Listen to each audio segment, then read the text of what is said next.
Tokyo Olympic में bronze की medallist Assam की बेटी लवलीना बोरगोहाई को मैं बोडोलैंड टाइगर की तरफ से बधाई देता हूँ।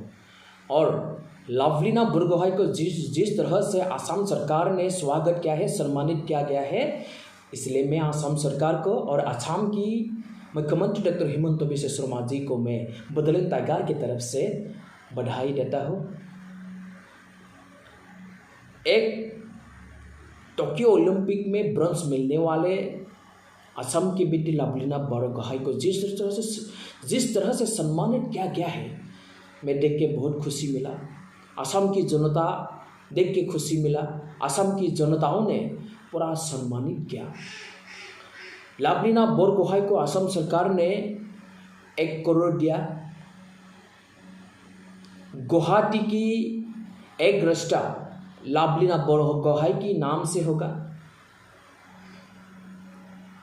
डीएसपी की नौकरी दिया गया और हर महीने 1 लाख लवलीना बोरगोहाई को दिया जाएगा। ये तो सुन के ही अच्छा लगा। हमारा देश की, हमारा राज्य की जो खिलाड़ी को असम सरकार ने इतना सम्मानित किया, ये तो हमें बहुत ही अच्छा लगा।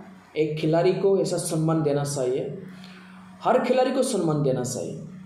हमने लवलीना बोरगोहाई से बहुत सारा सीखने को मिला। हमारा गांव की जो लड़का लड़की लोग एक प्लेयर बनना चाहता है, तो लवलीना बोरगोहाई से हमें सीख लेना चाहिए।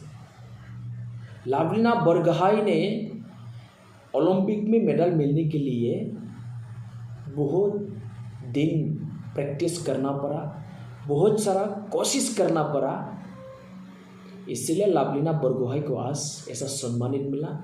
एक मेडल लाने के लिए सफलता रही। इसलिए मैं सारा असम की सारा खिलाड़ियों को अनुरोध करता हूँ कि आज से प्रैक्टिस करो, पूरा प्रैक्टिस करो। पेरिस ओलंपिक के लिए प्रैक्टिस करो तो हमें और बहुत सारा मेडलिस्ट मिलेगा। लवलीना बोरगोहाई को मैं अनुरोध करता हूँ, पेरिस ओलंपिक में आप देश के जनताओं के लिए, भारत के जनताओं के लिए, असम के जनताओं के लिए गोल्ड ला के देना चाहिए और मिलेगा। प्रैक्टिस करते रहो। Thank you.